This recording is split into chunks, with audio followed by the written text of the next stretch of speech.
मैं कालका आईएएस भोपाल की तरफ से आप सभी का फिर से स्वागत करती हूँ। आज हम एक नए टॉपिक ग्राफ के बारे में पढ़ेंगे। काफ़ी ज़्यादा लोग क्वेश्चन पूछ रहे थे कि ग्राफ के बारे में थोड़ी सी इन्फॉर्मेशन मिल जाए। ग्राफ होता क्या है, कैसे इसे सॉल्व किया जाता है, क्या एवरीथिंग। तो आज हम ग्राफ के बारे में पूरा डिस्कशन करेंगे और जानेंगे कि इसमें क्वेश्चन किस प्रकार से आ सकते हैं और इसे सॉल्व करने का कौन कौन सा मेथड होता है। सिंपल है, बहुत आसानी से आप कर सकते हैं, कोई टफ चीज़ नहीं होती है ग्राफ करना।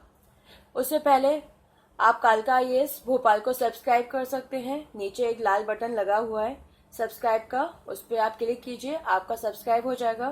क्योंकि ऐसे ही अच्छे अच्छे वीडियो, चाहे वो मैथ्स है, रीजनिंग है, जीएस है, ज्योग्राफी, हिस्ट्री, हम भेजते रहेंगे। इंग्लिश, हिंदी, सबकी वीडियोज हम फॉरवर्ड करते रहेंगे। तो वो वीडियोज आपको मिलेंगे सिर्फ और सिर्फ तभी जब आप हमसे जुड़े होंगे सब्सक्राइब के थ्रू। तो अगर आप जुड़ना चाहते हैं हमसे आगे के लिए तो जरूर सब्सक्राइब करना मत भूलिएगा। ओके, तो हम कालका आईएएस भोपाल की तरफ से मैं आज आपको समझाने जा रही हूँ ग्राफ के बारे में। ग्राफ होता क्या है और ग्राफ को सॉल्व करने का कौन कौन सा मेथड होता है, इसके बारे में हम पूरा डिस्कशन करेंगे और अच्छे से जानेंगे भी से। ग्राफ के बारे में इसकी यूज क्या होता है, क्यों हम इसे पढ़ रहे हैं, इसका मतलब क्या होता है, तो मैं बताना चाहूंगी। ग्राफ वो तरीका होता है जिसमें हम एक साथ बहुत सारा डेटा शामिल कर सकते हैं, तो जिससे ये फ्यूचर में बहुत जल्दी एनालाइज करने में काम आता है कि कहाँ से कैसे हुआ, क्या हुआ। इसका एनालाइज हम ग्राफ के थ्रू आसानी से कर सकते हैं। तो सबसे पहले ग्राफ के प्रकार। आपने देखा है जब भी क्रिकेट मैच होता है तो ग्राफ आता है अलग अलग। कभी देखिए ग्राफ आता है ऐसे लाइन होती है, कभी ओवर बॉल का ग्राफ आता है, क्लियर है, कभी कुछ आता है इस प्रकार से, या टेबल वाला आता है जो कॉमन है, सबसे इम्पोर्टेंट है, वो इसी प्रकार के ग्राफ आते हैं। तो हम ये ग्राफ है, ग्राफ के प्रकार सब कुछ आसानी से समझ सकते हैं, पर पहले हमें ये पता होना चाहिए कि इसमें क्वेश्चन किस प्रकार से आएंगे और क्या दिया हुआ है। ठीक है, ओके। क्वेश्चन को सॉल्व करने का बहुत आसान तरीका जिसे हम कर सकते हैं। देखिए, ग्राफ के प्रकार हम बाद में देख लेंगे, क्वेश्चन किस प्रकार से आते हैं। सबसे फर्स्ट टाइप का क्वेश्चन, कम या अधिक।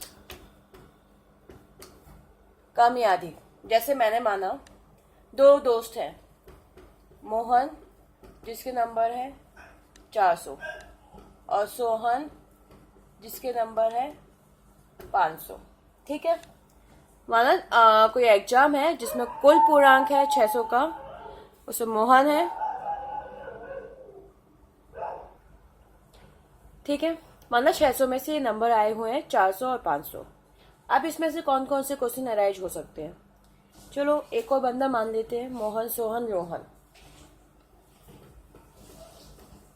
जिसके नंबर है 415, 415। अब क्या क्वेश्चन आ सकते हैं फर्स्ट टाइप के। फर्स्ट टाइप का क्वेश्चन आ सकता है, जैसे ये दिया हुआ है ना, इसी को मैं ग्राफ में कन्वर्ट कर दूंगी। चलो एक और मान लेते हैं, मोहन, सोहन, रोहन, राम, 550। ये 4 लोगों का डेटा दिया हुआ है। अब हमें पूरा का पूरा क्वेश्चन इन 4 लोगों से समझना है। मोहन के 400 नंबर है, सोहन के 500 है, रोहन के 415 है और राम के 550 है। इसे कैसे हम ग्राफ में ले सकते हैं और कैसे, ग्राफ में तो ठीक है, और कैसे हम इसमें क्वेश्चन को सॉल्व कर सकते हैं, इसमें कौन कौन से किस किस प्रकार के क्वेश्चन आते हैं। तो कम या अधिक, तो सिंपल है, इसमें क्वेश्चन कैसे पूछे जाएंगे। फर्स्ट टाइप है, बहुत इजी होता है।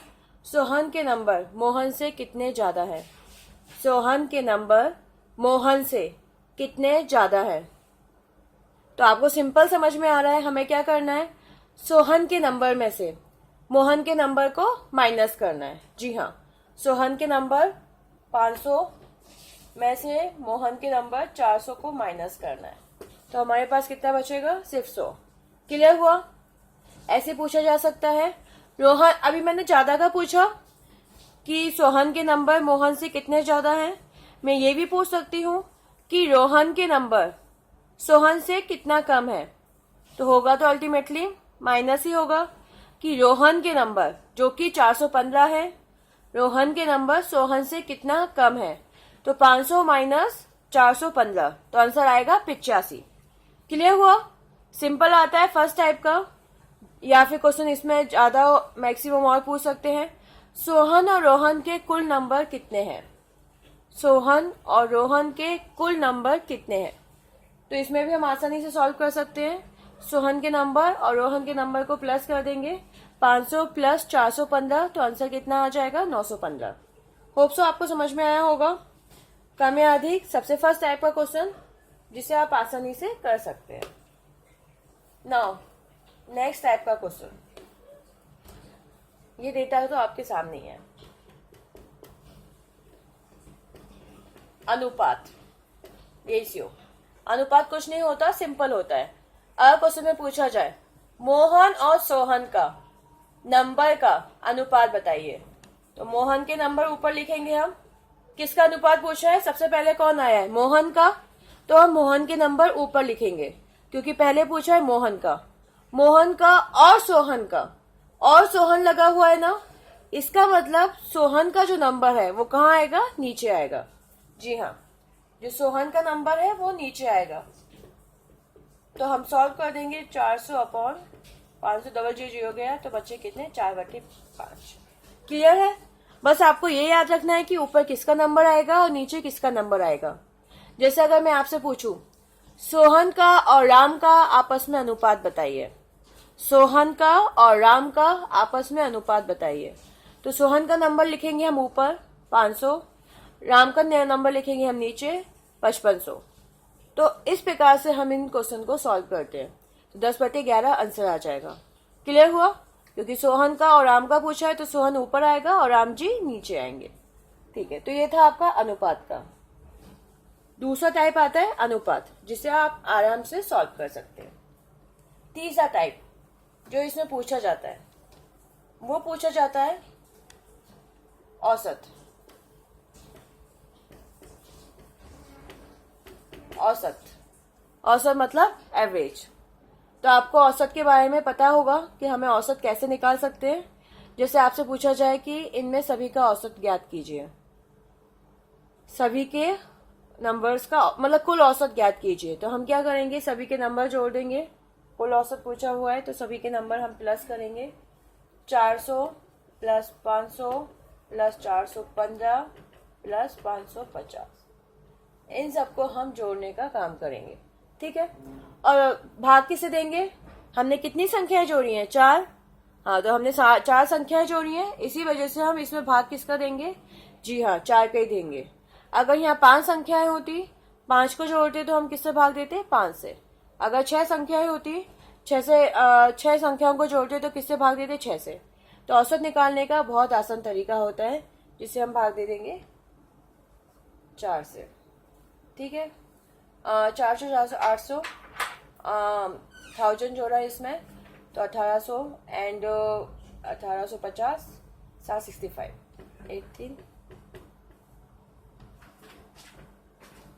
1865 अपॉन 4। इससे आप भाग दे सकते हैं। हमने अगर इधर की तरफ भाग देंगे 1865 में 4 से 16 बार गया, 4 बार गया, बचे 2, 26 की जगह क्या आया 24। ये 6 बार गया, बचे 2, 25 की जगह 24। ये फिर से कितनी बार गया, 6 बार, एक बचा, 10 की जगह 2। तो आंसर कितना आ गया हमारा 466.2। आंसर है 466.2। समझ में आया होगा, सिर्फ हमने भाग दिया है, उसमें और कुछ एक्स्ट्रा नहीं किया। परंतु अब जो मैं 4th नंबर का क्वेश्चन बताने वाली हूँ, जो कि प्रतिशत, परसेंटेज से संबंधित है, इसमें थोड़ा सा आपको दिमाग लगाना होगा।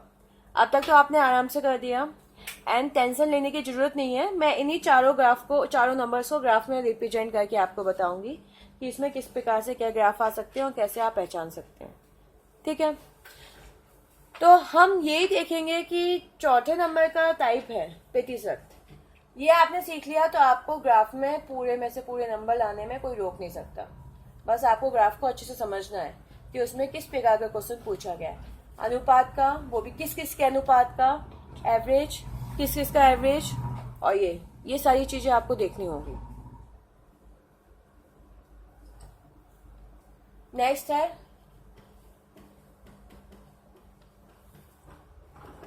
प्रतिशत, परसेंटेज। इसमें क्या बला होती है और इसमें कैसे सॉल्व किया जाता है। जिन लोगों को प्रतिशत नहीं कर पाए हैं या जिनको थोड़ा सा वीक है वो भी इसमें से आसानी से समझ सकते हैं। तो इस तरीके से यहाँ पर दो चीजें एक साथ कवर हो, तीन चीजें, ग्राफ के ग्राफ क्वेश्चन, एवरेज भी, अनुपात भी और प्रतिशत भी, क्योंकि ये सभी चैप्टर का मिला जुला रूप होता है। ठीक है, देखिए परसेंटेज जो होता है, प्रतिशत या परसेंटेज जो भी होता है वो दो प्रकार से पूछा जाता है। एक इजी होता है, एक थोड़ा सा कॉम्प्लिकेटेड होता है, पर आपको दोनों को याद रखना है। पहला टाइप, फर्स्ट टाइप का प्रतिशत। पहले टाइप में सिंपल पूछा जा सकता है मोहन के नंबर, सोहन के नंबर का कितना प्रतिशत है। मोहन के नंबर सोहन के नंबर का कितना प्रतिशत है। फर्स्ट टाइप का क्वेश्चन यही पूछा गया है। तो हम क्या करेंगे इस प्रकार के क्वेश्चन में, आपको पूछा किसका है, मोहन का नंबर। जैसा मैंने अनुपात में बताया था, तो मोहन का नंबर कहाँ आएगा, ऊपर, जो कि कितना है 400। तुलना किससे की गई है, सोहन के नंबर से। जिसे तुलना की जाती है वो नीचे आता है। जैसे अगर आपसे पूछा जाए कि तुम्हारी हाइट तो तुम्हारे भाई की तुलना में बड़ी कम है, तो आप क्या जानोगे। सबसे पहले आप ये जानोगे ना कि मेरे भाई की एग्जैक्टली हाइट है कितनी, जो आ गए मुझसे तुलना करने। तो सबसे पहले आपका मेन काम होता है अपने भाई की हाइट निकालना, जिसे तुलना की जा रही है। ऐसे यहाँ पर तुलना किससे की जा रही है, मोहन के नंबर किससे, सोहन के नंबर से, कि भैया तुम्हारे नंबर कितने % कम है सोहन से, उनसे तुलना की जा रही है। इसी वजह से हम नीचे किसका लिखेंगे, सोहन का। जिससे तुलना की जाती है वो हमारा नंबर आता है नीचे। और क्योंकि ये प्रतिशत का क्वेश्चन है, जिसका मतलब आपको किससे मल्टीप्लाई करना होता है, 100 से। हमेशा याद रखिएगा, प्रतिशत वाले जितने भी क्वेश्चन होते हैं उसमें हमेशा जो मल्टीप्लाई करना होता है वो हमेशा 100 से ही करना होता है। ठीक है, क्लियर हुआ। ओके, तो हम इसे सॉल्व करेंगे। 2 गया, 5 में अगर हम भाग देंगे तो कितना % आएगा, 80%। 5 में दोगे ना, 8 पंजे 40, बचा 0, 80%। तो ये आपका फर्स्ट टाइप का क्वेश्चन था, जिसकी तहत आप आराम से कोई भी प्रकार का क्वेश्चन सॉल्व कर सकते हो। अब नेक्स्ट टाइप का, अच्छा इसी में देख लीजिए, इसी में जैसे और क्वेश्चन पूछा जाए, रोहन के नंबर राम के नंबर की तुलना में कितना % है। तो रोहन के नंबर कितने हैं, 415, और राम के नंबर कितने हैं, 550। तो 415 बटे 550 गुणा 100, 415 बटे 550 गुणा 100। तो इसके तहत आप आराम से निकाल सकते हो कोई भी %। क्योंकि अगर मैं आपको बताऊं, जब आपके नंबर्स आते हैं, जैसे आपके नंबर्स में अगर नॉर्मल, अगर ये जो हमारे एग्जाम्स होते हैं उनके % की बात करूं, तो नंबर्स में से निकाला जाता है। तो तुलना किससे होती है, पूर्णांक में से। ये पूर्णांक वहां पे कितने का माना जाता है, 100% का। तो हम अपने नंबर लिखते हैं। चलो माना आपके नंबर आए हुए हैं 800 नंबर आए हुए हैं 1000 में से, तो हम कैसे निकालते हैं, 800 बटे 1000 गुणा 100, ऐसे निकालते हैं ना अपना %। अगर आपको याद हो, बचपन में हमने किया हो, जो हमारे नंबर होते हैं वो हम ऊपर लिखते हैं, जिससे हमें निकालना होता है वो हम नीचे लिखते हैं, और मल्टीप्लाई क्या कर देते हैं, 100 कर देते हैं। तो इससे हमें अपना % पता चल जाता था। तो वहां क्या था, वह ये जो तुलना हो रही थी वो हमारे खुद के पूर्णांक में से हो रही थी, और यहाँ तुलना किससे हो रही है, सोहन के नंबर से। अब वो आपको समझना होगा कि किससे तुलना की जा रही है। पर याद रखिएगा, जिससे तुलना हो रही है वो नीचे आएगा, और जिसका पूछा जा रहा है वो ऊपर आएगा, और गुणा 100 तो होते ही होता है। ठीक है, अब इसमें दूसरे प्रकार का % जो होता है, उसमें क्वेश्चन किस प्रकार के पूछे जाते हैं, वो कौन सा आता है। देखिए इसमें सिंपल क्या पूछा है, कितना प्रतिशत है, कितना प्रतिशत पूछा है ना, कितना प्रतिशत है। अब नेक्स्ट क्वेश्चन, मोहन के नंबर, वही सेम टू सेम है, सोहन के नंबर से, मोहन के नंबर में सोहन के नंबर से कितना प्रतिशत वृद्धि या कमी हुई। देखिए ये पूरा का पूरा अब अलग हो गया। अब इसमें क्या दिया हुआ है अलग से, वृद्धि या कमी। पहले सिंपल क्या था, अगर आप देखो तो पहले सिंपल सिर्फ ये पूछा गया था कितना परसेंटेज है और कुछ एक्स्ट्रा नहीं पूछा गया था, पर यहाँ पूछा जा रहा है कितने परसेंट वृद्धि या कमी हुई। अब ये पूछा जा रहा है कितना परसेंट वृद्धि या कमी हुई, तो हमारा इसका अलग मेथड होगा, और पूछा क्या जा रहा है, परसेंटेज ही पूछा जा रहा है, तो हम इसे सॉल्व करेंगे। इसे हम आसानी से सॉल्व करेंगे, ठीक है, ओके। तो देखो, जब वृद्धि या कमी होती है तो हमें ये तो पता चले कितना वृद्धि हुई कितनी कमी हुई। पूछा क्या है, मोहन के नंबर सोहन के नंबर से, तो मोहन के नंबर तो कम है, सोहन के नंबर से तुलना उसी से हो रही है ना, तो फिर इसका मतलब क्या होगा, तुलना किससे हो रही है, सोहन से। हमें ये देखना होगा कि कितनी परसेंट वृद्धि या कमी हुई। तो मोहन के नंबर तो कम हो रहे हैं सोहन से, सोहन के 500, मोहन के 400, तो इसका मतलब उनमें क्या हुई, कमी, क्योंकि उसके नंबर कम हो गए। तो पहले तो चीज समझ में आई, कमी हुई है। दूसरी चीज ये है कि कितना परसेंट कमी हुई। तो जब कमी वाले सवाल होते हैं तो हमें इसमें निकालना होता है कि हुई कितनी है एग्जैक्टली कमी।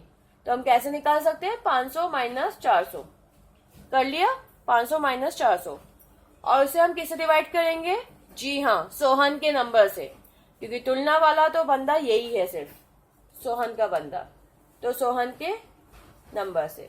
तो 500 माइनस 400 में गए 100 अपॉन 500 गुणा 100, हमने कर दिया, 5 में भाग दिया, कितना आया, 20%। तो आंसर कितना हो गया, 20%। होप सो आपको समझ में आया होगा। वृद्धि या कमी वाला जो क्वेश्चन होता है उसमें हमें सिर्फ सिंपल क्या करना होता है, आपस में माइनस करना होता है, और जिससे तुलना की जाती है वो हम नीचे लिख देते हैं, मल्टीप्लाई 100। दोनों क्वेश्चन को अच्छे से समझिए, बोर्ड पे आपका लिखा हुआ है, सारा आपके सामने करवाया हुआ है, आपको 2 सेकंड में आ जाएगा, बस आपको क्वेश्चन को ध्यान से समझना है। तो ये था आपका ग्राफ जो दिया हुआ था, कैसे प्रकार के क्वेश्चन आ सकते हैं। हम देखते हैं कि इन चारों को हम कैसे कैसे ग्राफ में कन्वर्ट कर सकते हैं और आपको ग्राफ को कैसे समझना होता है। वैसे मुझे पता है कि ऑलमोस्ट ये लोग सबको आता होगा ग्राफ को समझना, इतना तो आता होगा सबको, फिर भी हम एक बार देखते हैं जिनको थोड़ा सा भी वीक है। जैसे यही है, अगर मैं नॉर्मल बार ग्राफ की बात करूं तो 4 लोग हैं, तो मोहन, सोहन, रोहन एंड राम। यहाँ आपका आता है, शुरू होता है पैरामीटर 100, 200, 300, 400, 500, 600।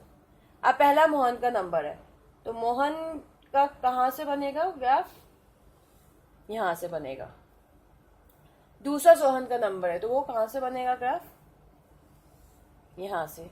तीसरा रोहन का नंबर है, कहीं बीच में इधर की तरफ, 415 दिखा रहा है, देखिए बोर्ड पर है, आपको सामने वाली लाइन देखनी होती है ना, ये किस किस के बीच में है, तो हम यहाँ पे लिख सकते हैं।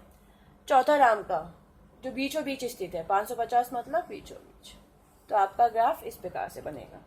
तो आप यहाँ से पैरेलल करके तुलना करके देख सकते हो किसका ग्राफ कहाँ पर कैसे है। उसी प्रकार से लाइनर ग्राफ में भी क्या होता है, ये सिर्फ सब गायब हो जाता है, इनमें कुछ नहीं बचता।